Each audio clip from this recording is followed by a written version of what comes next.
All right, good morning, everyone. How are you? You're good? Oh, let's try it again. Good morning, everyone.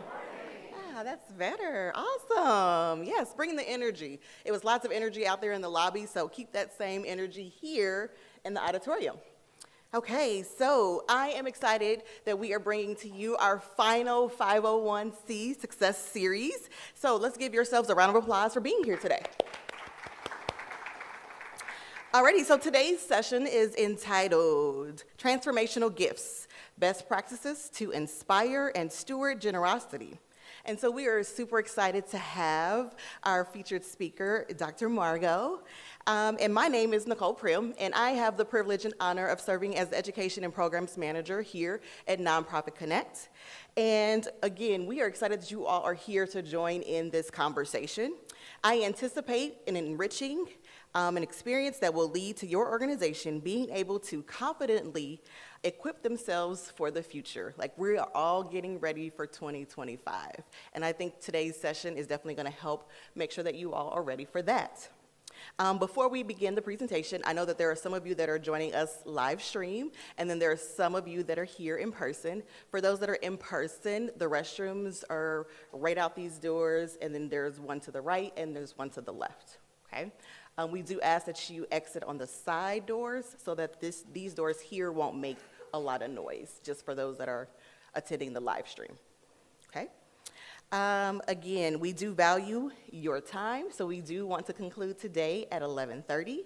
You also want to make sure that you all have a pink wristband, because that's how you are going to exit today, and making sure that your parking is covered. So if you did not receive one of those, please make sure that you see Virginia or Amy out there in the lobby. Okay, so on behalf of Nonprofit Connect, I do want to extend our sincere gratitude to our sponsors. We do have Bank of America and Byrne Pelosi and Associates. They have supported all of our 501c series, and so we are super excited again to have them join us. And so I am going to have our sponsor, Lewis, join us here on the stage from Bank of America. So let's give Lewis a round of applause.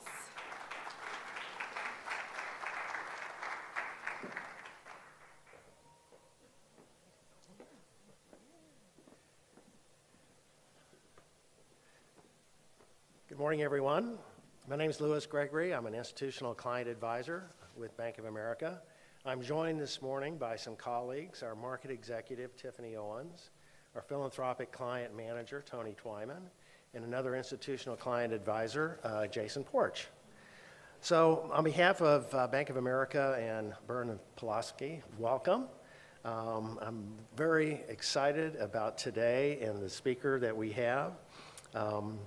But Bank of America, we have a separate group called Philanthropic Management, and it's a specialized practice within the private Bank of America, of which Margot is a part of that, as well as Tony. So we continue to have a long tradition of philanthropy, and it goes back years and years, and we feel like it positively impacts our city. Just a few weeks ago, we celebrated the 20th year of our Neighborhood Builder Award. And this is our signature philanthropic program where we give nonprofits $200,000, $100,000 2 years in a row, unrestricted gifts.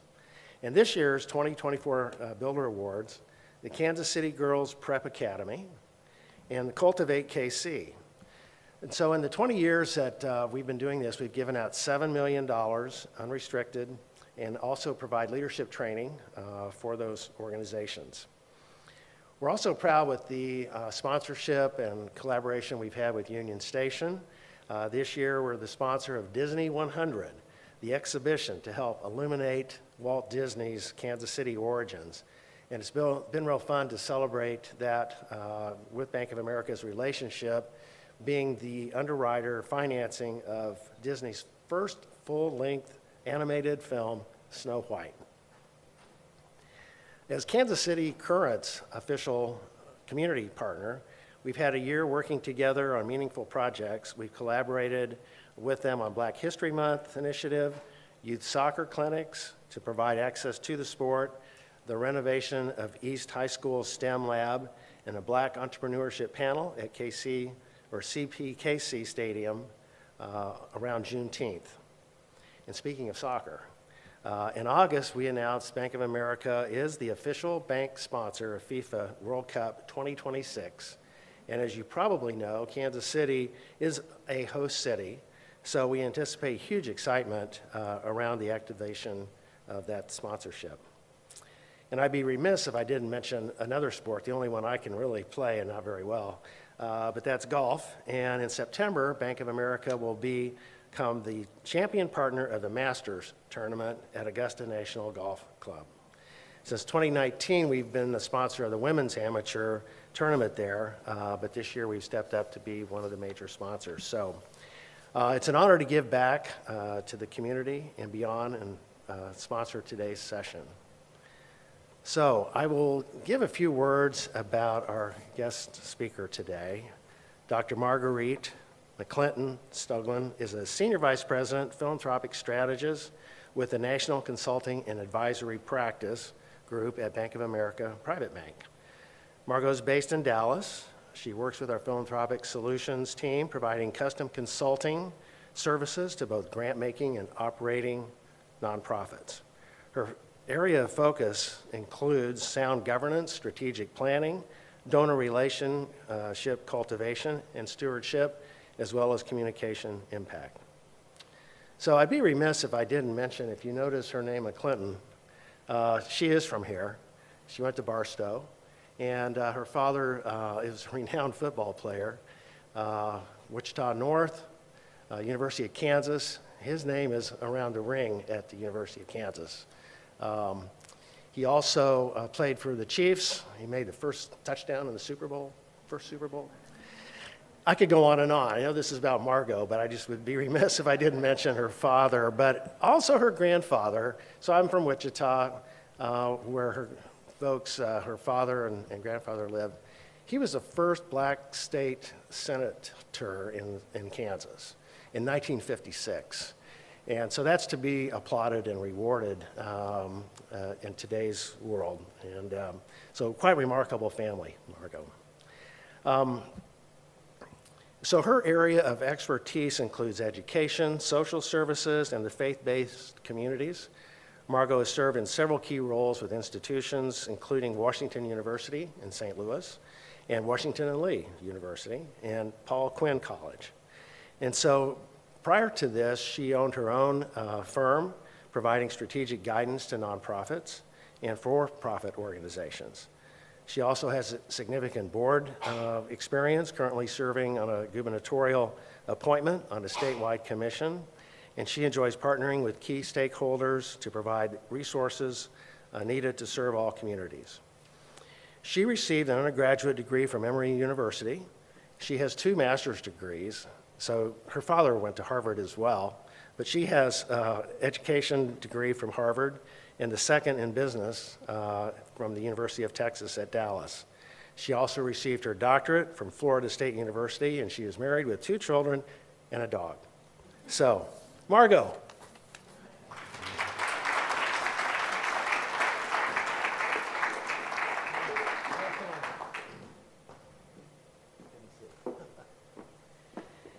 Thank you so much, Gregory, for that warm welcome. I'm really honored and humbled to be here in my hometown. But good morning, and thank you to the sponsors and, of course, to Nonprofit Connect. And thank you, Tiffany Owens and Gregory and all the colleagues at Bank of America. So I also want to take this opportunity to embarrass my best friend who's here in the audience, Erica Andrew. We have been friends since we were 6 years old. We grew up swimming at the YMCA at Redbridge, and we started out as guppies, going all the way up to the shark level, and so we're pretty good swimmers. But I do remember one summer we got up on the high dive, and I think it was an Olympic summer, and I thought I could swan dive into the pool and belly flop. So let me just tell you, that was the end of my swimming career. But all seriousness, like Gregory shared, he kind of took some of my pieces here, but definitely proud to be a Barstow graduate, was born at KU, and also a proud mom of 2. Warren is 8, and Lillian is a senior, so it's an exciting year for us. and definitely a Chiefs fan.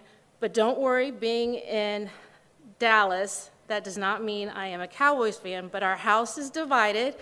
You may need to say a prayer or get some counseling for my husband being a Cowboys fan. They're kind of struggling. But we are focused on that next generation, my son. He is definitely a Chiefs fan. But in all seriousness, I want to hear about you all. How many of you all, I can't really see, it's a little dark, but how many of you are from Kansas City? So pretty much everyone. I know we have somebody from Waco, Texas, from PBS. How many of you all sit on nonprofit boards currently? Okay, and then how many of you all are leaders or staff members? Okay, thank you for sharing that. And how many of you all have a good gift acceptance policy at your organization? We'll talk more about that. Oh, we may need to work on that one. So today we're really focusing on transformational gifts, right? And then prior to me really diving into that, I know Gregory spoke a little bit about what I do as a philanthropic strategist. A lot of times people think that it's giving away money. Tony Twyman, who's in the audience, he and I work closely with a lot of the nonprofits with AUMs 10 million or more, and really providing that strategic planning, that plan giving, support, orientation for boards, thinking about reviewing bylaws. Many organizations forget to update their bylaws. So those are a lot of the areas that I focus in on my day-to-day and have clients all over the country.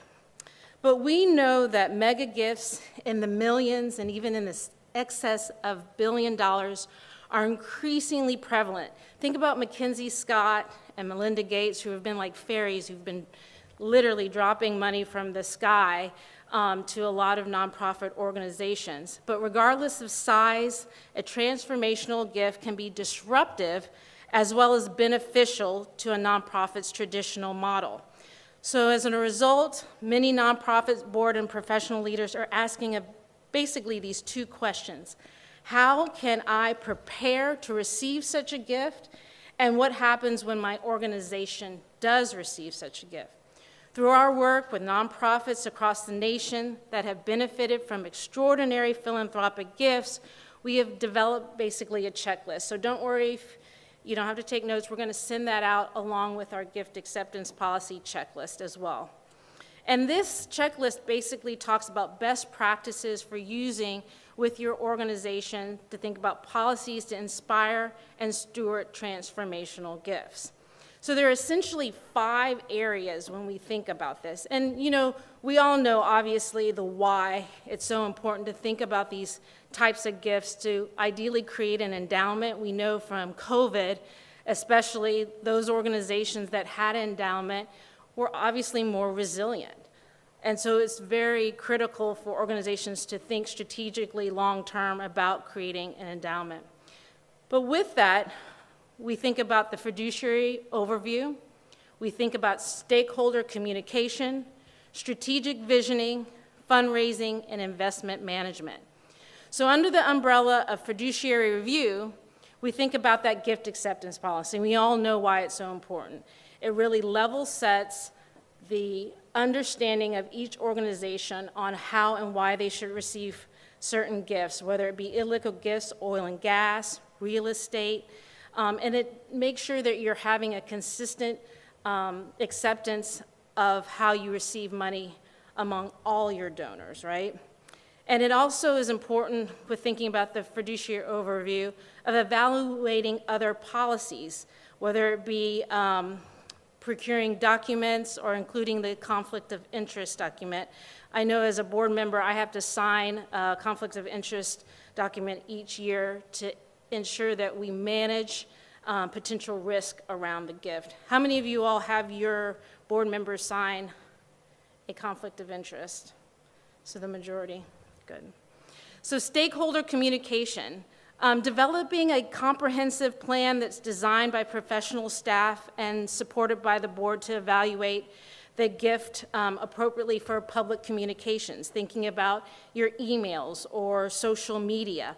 And you want a cohesive messaging about the gifts so you can talk to prospective donors and existing donors.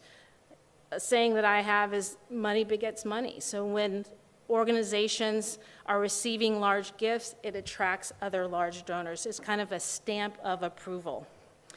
When we think about transformational gifts, we also think about strategic visioning.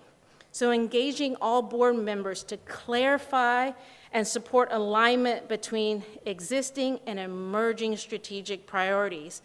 So a lot of times they're competing priorities. So with a large gift, you have to figure out what's most important. And then considering engaging an ad hoc advisory committee to support strategic visioning efforts with a new perspective on how the transformational gift could be utilized. So determine how the funds can be used in advance, either with the existing mission or there may be a new initiative. I just was talking with a development leader at Barstow, and she was talking about that they're really focusing on their capital campaign for new buildings. And then the fourth area is fundraising. So review and, if appropriate, refresh your organization's case of support. I talk about this ad nauseum with organizations about really having a clear why. What is the money being used for? And many times, sometimes organizations just assume, well, we just need the money for operating in our programs, but it has to be clearly delineated. And creating that sense of urgency and why there should be continued support in the future. And that case of support can also include specifics about additional continued services their funding will provide and the lives that it will improve. So not only the case of support, but also the impact. The fifth area in thinking about transformational gifts is where Bank of America could easily come in, that investment management. Review your organization's current investment policy. We have one of the top experts at Bank of America who really helps organizations define that right percentage, considering the gift and making sure that it's updated depending on your strategic plan. And this investment management can also clearly align the purpose of the gift with the appropriate time horizon for investing, whether it's short-term versus long-term purposes. It was no accident that I started the speech with a little bit about myself, and you know, in fundraising, it's really friend-raising. We're developing key relationships with people, and that's how we ultimately make that connection and raise money. In so many cases, we never know who's paying attention. We never know who's watching. For instance, at Bank of America, one of the advisors from McKinsey sits on our team and really observes organizations across the country. And I get the question all the time, how did McKinsey Scott or Melinda Gates make the decision to give money to certain organizations? We didn't apply, but how did they know? And so the answer is pretty simple. Organizations that practice strong, good board governance, they have strong leaders with strong reputations who've had a retention in their space, and it doesn't have to necessarily always be the CEO. And they also have had a story, a long-term story for impact, right? And so those are some of the pieces that I wanted to emphasize in thinking about transformational gifts. I'd be happy also to share the document on best practices related to case support. We're definitely going to share the best practices with the gift acceptance policy and transformational gifts. So at this time, if we could raise the lights, and if you are sitting next to someone, not only can you learn from me, but we can learn from each other. If you could talk with your neighbor, I know some of you are all by yourselves, so if you want to talk with your neighbor about, has your organization been successful in receiving a transformational gift?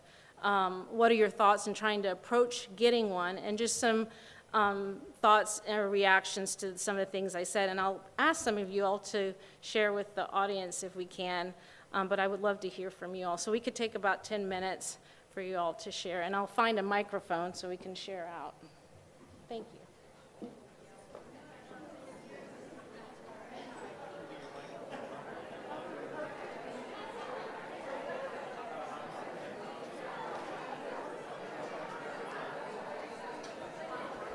Check.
Folks, we have about 3 more minutes.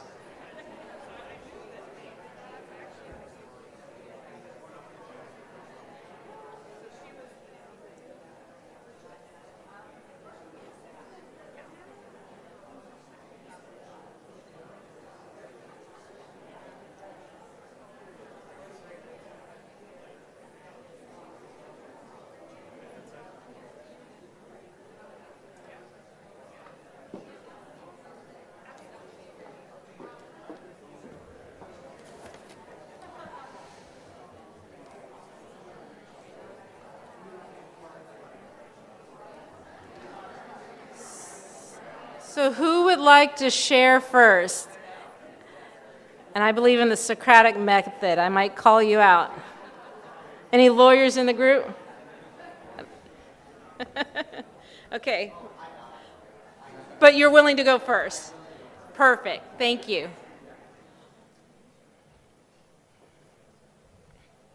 Microphone's coming. Hi, Chris Stibbs with New House Shelter. Thank One of the things we discussed is I feel like sometimes nonprofits are not willing or don't have the time always to put in the work to build the relationship to the transformational gift. We sometimes sit there and just say, maybe if we pray hard enough, it'll come in, or wishful thinking that Mackenzie Scott will drop the $2 million gift from the sky. Right. But really putting in the 95% of the work ahead of time to actually be in a place where we can accept and get a transformational gift. That's a great point. I was just talking to my colleagues about that. I can give you a couple examples.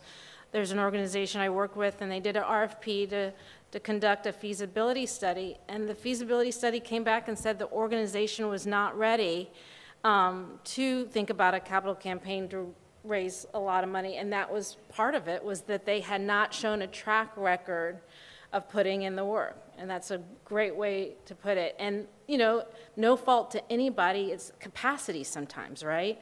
You all as development folks or leaders in nonprofits, and I sat in that seat for many years, and I know very well what that feels like. There's so many competing priorities.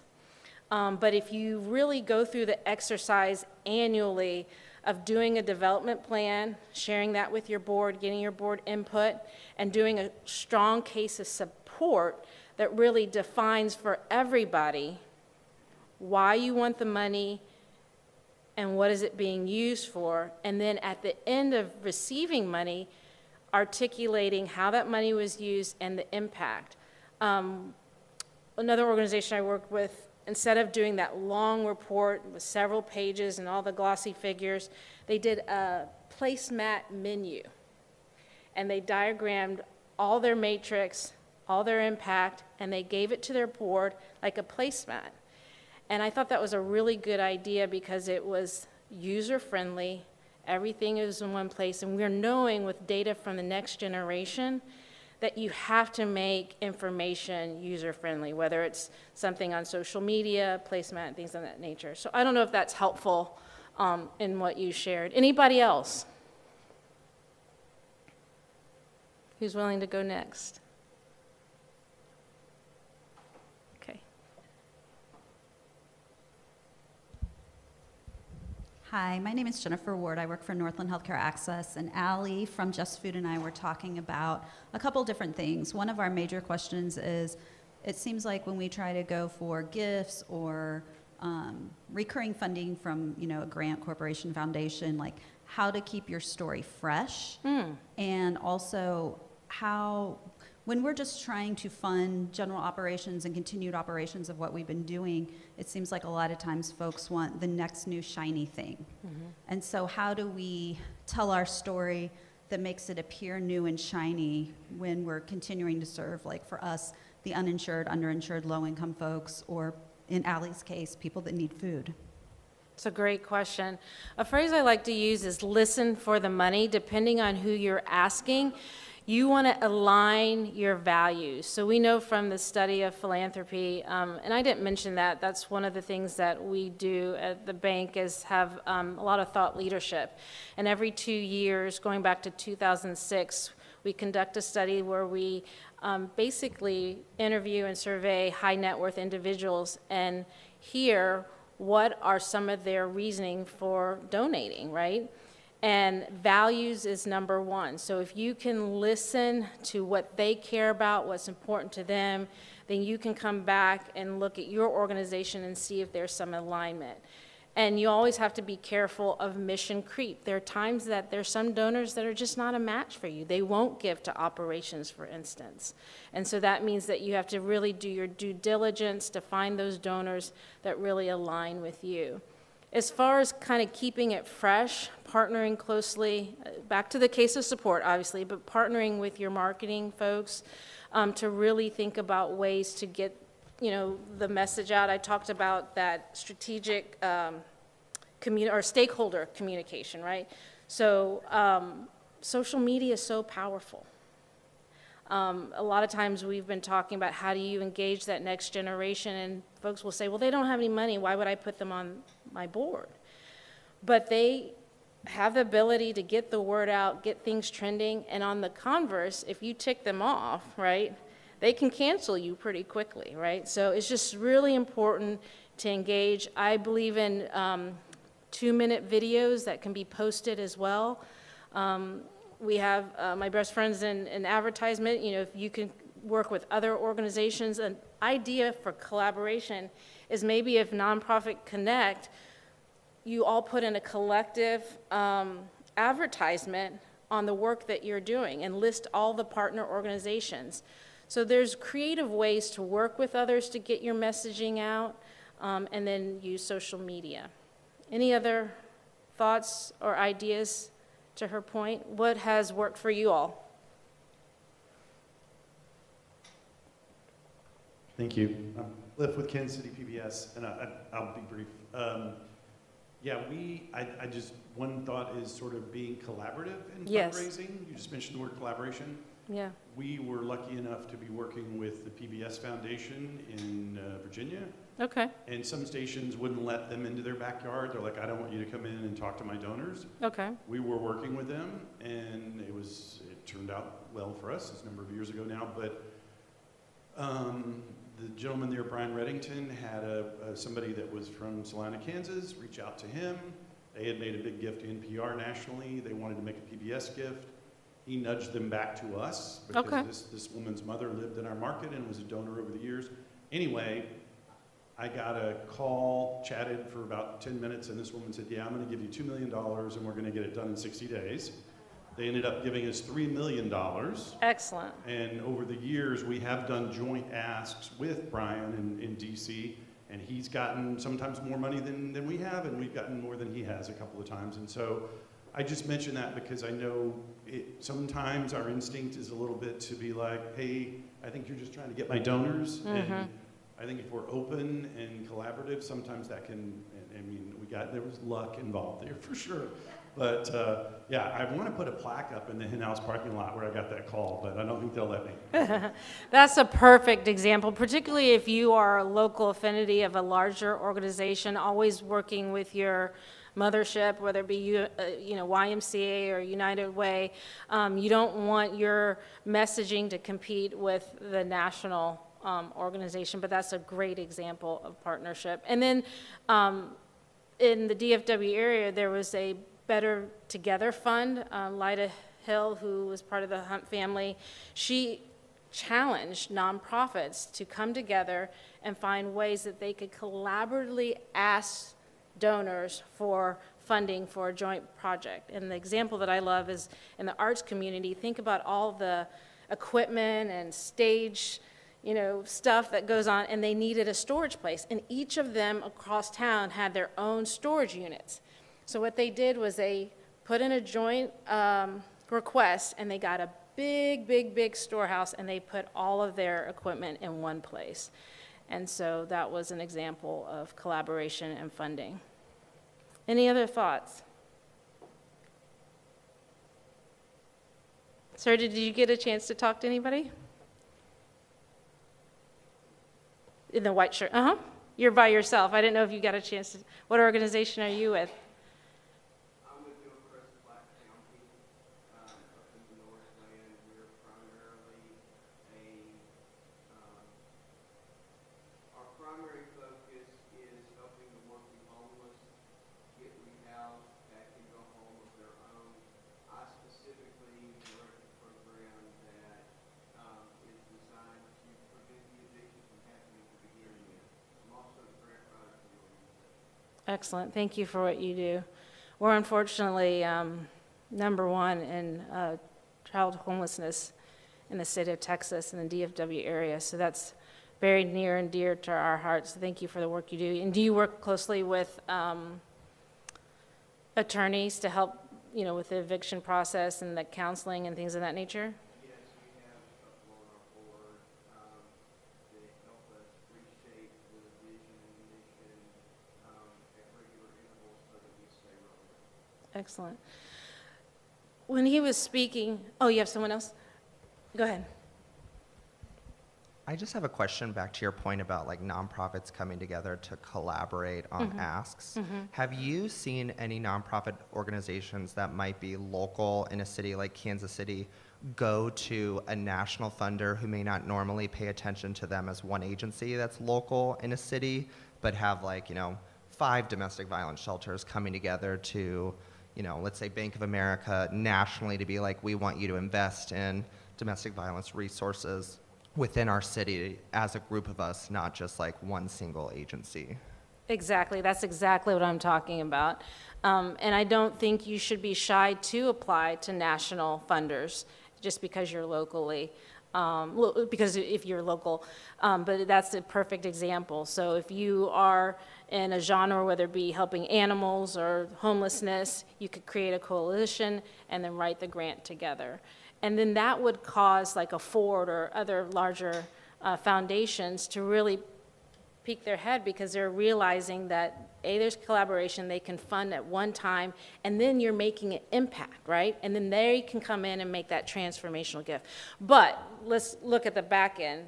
You have to make sure you have a clear MOU between all the organizations. Who's going to manage it? Who's going to do the work? How's the money going to be dispersed? So there's no confusion. So there's some pros and cons to that approach. Back to what you were sharing, when you were talking, it made me think that how you all can be advocates and ambassadors for each other. You asked for your board to do that, right? And stewardship.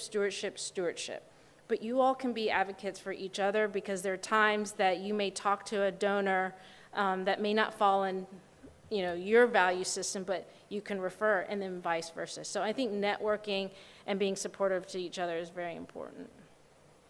I haven't heard from this side of the room. Any thoughts over here? We talked about the challenge of stewardship. Okay. Small shops especially. The burden of that. So I was saying, we just talked about the challenge of executing stewardship the way we want to have it look and be done. Like, we know the importance, and sometimes it's just like building the relationships. It's hard to make sure you're doing it. And, I was sharing that we had, carved out a new, like 50% of a new full-time role to do that and focus on it. And then things happened and it didn't work out. So, just always adapting to try and make sure you're building capacity to do that as a huge part of the relationship building. And I think part of the challenge also is like just building that staff capacity so that you can build relationship and the stewardship within that, but knowing that it takes a while to get return on those investments. So It's a great point. And give yourself grace, right? Because it does take time. But you never know who's watching. And even though you may apply to a grant, I see that in the bank. You may apply, and Tony can speak ad nauseum to this. You can apply to a grant and may not get it. You could apply again, but that third time you will get it. So I really encourage people to not give up because the donor is paying attention and they're reading and they're seeing what you're doing, and maybe they want to see a commitment over time of what you've been doing. I think the best thing to think about it, for a major gift, you need 8 touches, right? Whether it be email, coffee, a call, a handwritten note. For planned gifts, on average, it's about 12 touches. So if that's helpful to keep in mind, Another figure for those who are not considered high net worth, people ask me, how much should I ask somebody? So the average gift of a non-high net worth person is around $2,500. For those that are of high net worth, is around $34,000. So just really create a strategy of communication on how you want to approach certain donors, and using that data to segment. So donors under 5,000, donors under 10,000, you really have a clear strategy. And you all know this, but it does help to be reminded. And again, give yourself grace. If you only have 2 people in your shop, you can only do so much. But that's where you can ask your volunteers to come in and help you write thank you notes. You print up the main thank you and then have people sign them. Get pizza one Wednesday and have people make calls for you. Ask people to forward social media posts. So those are some best practices. Yes? Is this on? Okay. My name is Marissa. I am recent to Kansas City. I moved here for major gift officer position with Great Plains SPCA. Oh, okay. And one of the things that we're doing is developing a planned giving program to not only engage in our donors in a different way, but it is its own form of stewardship and investing in our work. And it doesn't necessarily get the gift right now, which is but we've had transformational gifts that have come from people that give us like $120 a year, right? And then they leave us over $1 million, which is, you wouldn't expect those things, but it's through that sort of stewardship at every level, I think, is what, and so we're very excited to be starting this program. Thank you so much for sharing that. That's an excellent, excellent example. The average gift a donor can give that ends up in a planned gift is $200. So those folks that are only giving $50 or only giving $300, they could be your largest donor. And if you don't have a planned giving program, it's not too late to start one. Have a good landing page that really articulates how to get a hold of you all, working with other organizations like PG Cal. Are you looking at other vendors to help you with the communication and landing of all that? None at this time for investment reasons, but in the future, definitely. We have a vice president of philanthropy and engagement that has created these programs before, but we have consulted with other groups. I can't remember the name of the one that I met with, but yes, consulting with outside groups at least to prepare for when it needs to be taken over. That's great. How many of you feel like you have a good planned giving program? So that's areas. It's hard because it's back to capacity, right? If you're still trying to figure out, how to thank your current donors, let alone build the relationship for planned giving. But you have to start somewhere, and the key is documentation. So every time you meet with somebody, making sure you're documenting that interaction, because there's nothing worse than having a donor that has been engaged, and over 5 years you go back to them and they said, I've already talked to you about that, right? So, and that happens, particularly with now the average turnover for development folks I'm hearing is now a year. It used to be 2 years. That's tough. I mean, you can't even unpack your office and meet with people, let alone try to raise money. So I think retention of staff, we used to talk about, can you at least give me 3 years? Verbal. We're at an at-will state, so we don't do contracts in Texas, but, verbal commitment of 3 years to be with the organization so we can at least try to move the needle. Are there any other questions or comments? Oh. And we can shift to, thank you so much for sharing. You guys are making excellent points, but if you have any questions, we can shift more into the formal Q&A. Hi, sorry, Jen again. Sure. I would just wanted an idea of, are most of the organizations, or what do you recommend for CRMs? Do you guys use one specific to nonprofits? I've looked at DonorView and other things. Just looking for suggestions to really get started.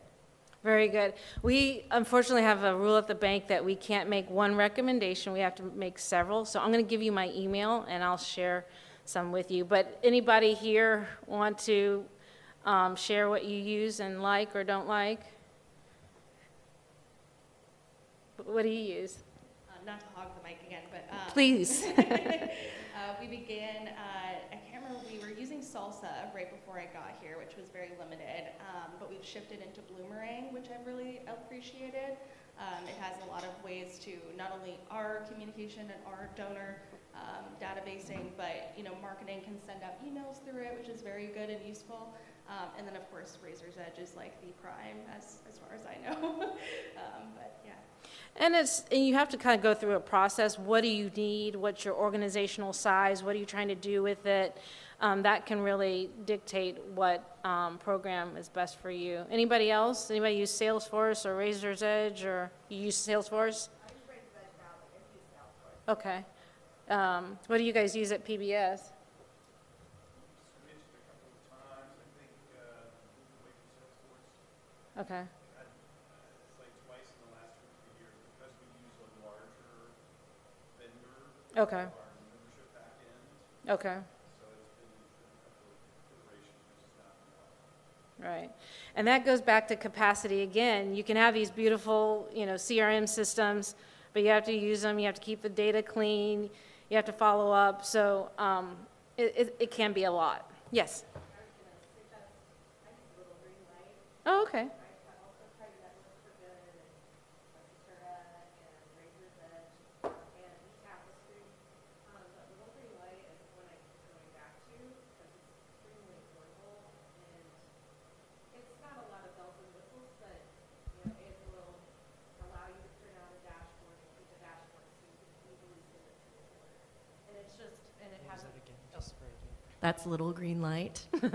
And it is a fraction of the price of a lot of these systems, and it does have a lot of automation and a lot of things to help and a lot of things to personalize, which a lot of it is how to get the data out in a nice way so that you can send it to board members or you can send it to your team in a way that they'll understand it, and I feel like Little Green Light does that. For those who didn't hear, I've used Blackbaud, eTapestry, Razor's Edge, Network for Good, which I've mixed reviews on that one, and Salesforce and Testatura. Okay, So she's the person to talk to. Little Green Light is my favorite.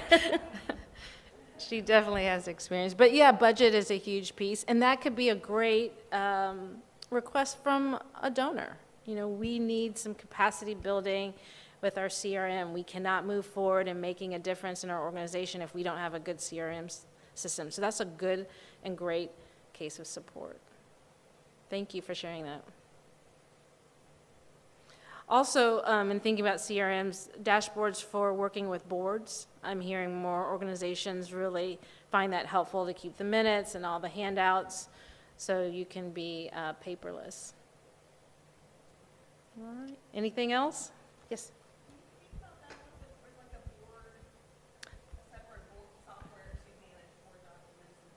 There's, did you want to respond to it? Okay, hold on 1 second. Let's get you on a mic. I don't think we can hear you. I've been using Boardable with my current nonprofit, and I used it with my last one as well, and it was a game changer for us. We use it for all of our calendaring of meetings, all of our communications. You can do polls, all the documents are in there, and there's multiple levels, like layers of membership or whatever you want to call it. The lower level is definitely relatively affordable, and I think the amount of time and money and energy it saves me is well worth it. Thank you so much. Anybody else use a system? What do we do at KU? Right. Oh, there. So I use, at the Innovation Center, we're a nonprofit incubator for startups. We use Onboard. Okay. But it's very expensive. You pay per user. And my challenge has been with it is a lot of our board are older. And they can't navigate the really amazing features and technologies with it. And so I think we're actually going to switch to something simpler, which is really unfortunate because it really is a great platform. But that's another talk. Ensuring the board is representative of all different ages. You know, you have veterans, you have folks from different, you know, parts of the city or even part of the state. So making sure that the board reflects those who you serve. So if they're kind of on the more seasoned side, maybe that's an example of changing the demographic. Is that helpful?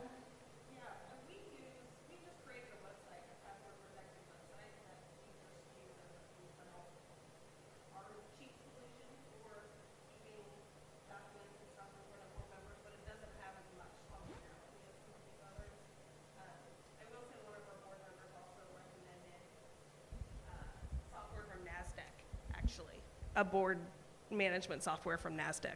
Okay. I haven't used it, but they say it's good.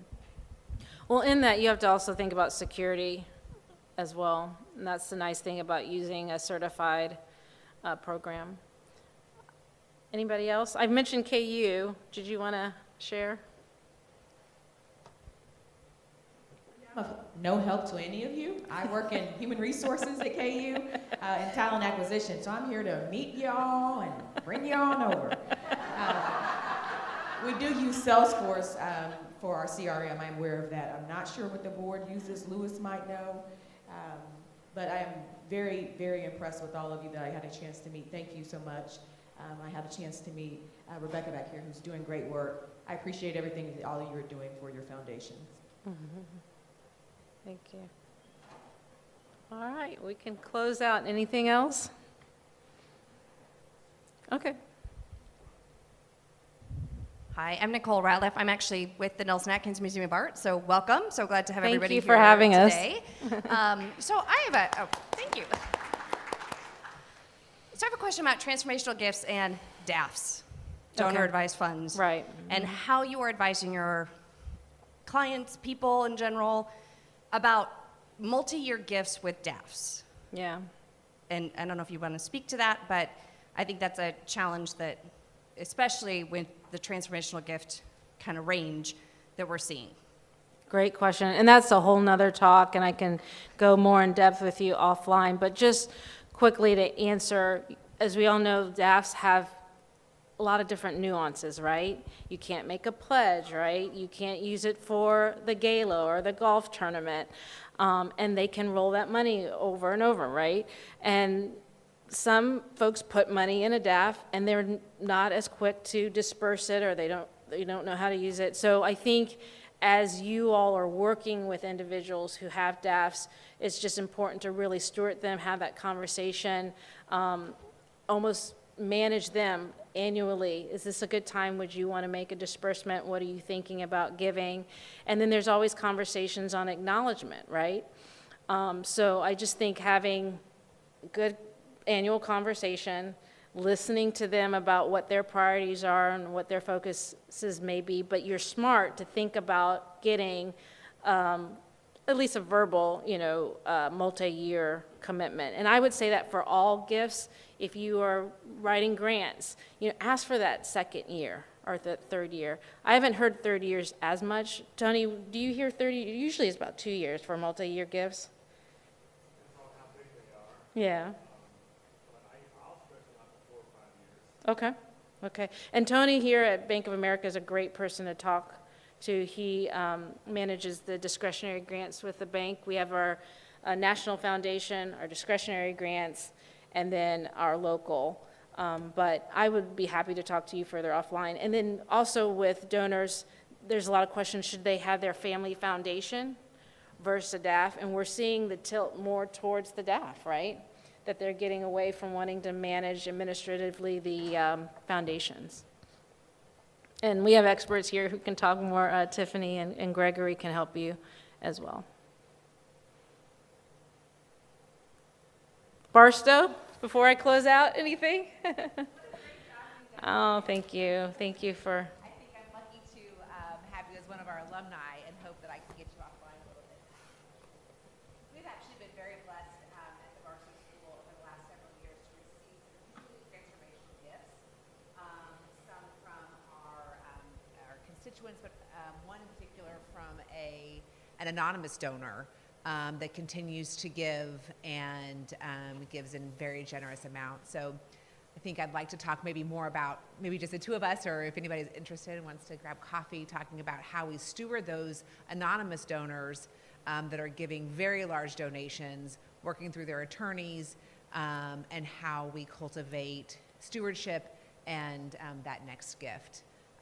So that's something that we've been kind of working through, but feel very grateful for that and touched by it. So, but also you had said that money brings in money, or money gifts beget gifts.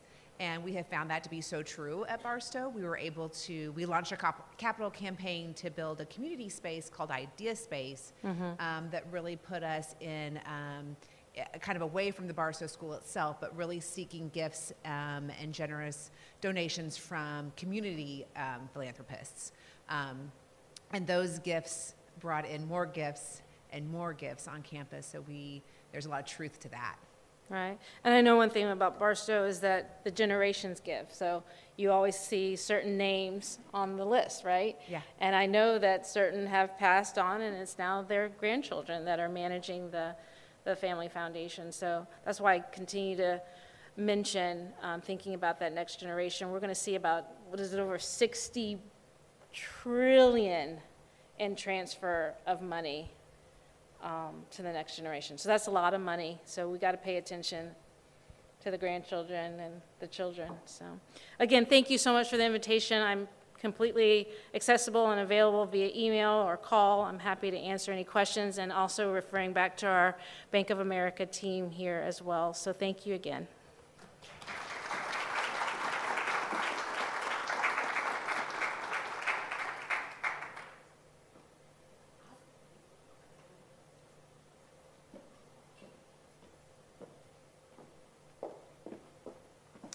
Dr. Margot, thank you so much for sharing some wonderful information with us and just thinking through how we approach our fundraising efforts at our organizations. This is an interesting time on how money is coming in to each nonprofit and how philanthropy is being focused on, so I appreciate the hard work that you put into that.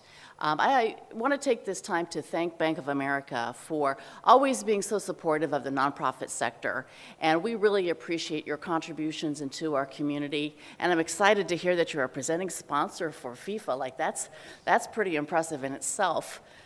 So I also want to make sure that we give a shout out to Byrne Polofsky and Associates for their sponsorship too. If you're looking for some fundraising consultants, they're among the top in the area, and we certainly hope that you will reach out to Jeffrey Byrne and Lisa Polofsky for some assistance there. So with that, we thank you so much for your time and attention today, and we hope that you go out and make it a great day. Thank you.